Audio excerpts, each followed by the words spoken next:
Hér erum við með ójöfnuna 2x er stærri en 8. Það sem er hérna vinstra megin þarf að vera stærra heldur en 8. Ég þarf þá að finna út hvað x þarf að vera til þess að það geti gengið. Byrjum á því að losna við þennan tvist. Það er verið að margfalda með honum. Þá ætla ég að gera akkúrat öfugt. Ég deili með tvistinu hér til þess að þessi tvistur verði að 1. Þannig hér mun standa 1x eftir augnablik.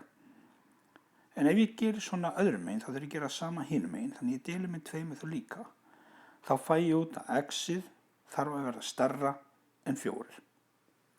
Nú ég þarf að breyta þessu í biltákn. Það er að segja svona.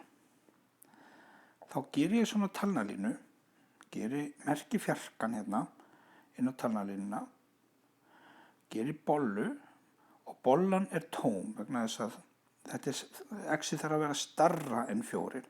Það er ekki jafnt á 4, það þarf að vera stærra en 4 sem þýðir bollan er tóm og x-ið þarf að vera stærra en 4.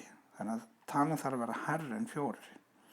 Þetta þýðir að í hornklófanum þá er fjarkinn opinn, hornklófið svona vinstra megin er opinn þegar hann lítur svona út og x-ið stefnir í óendanleikann pluss megin og óendanleikinn er alltaf opinn. Þannig að hér er það biltákn.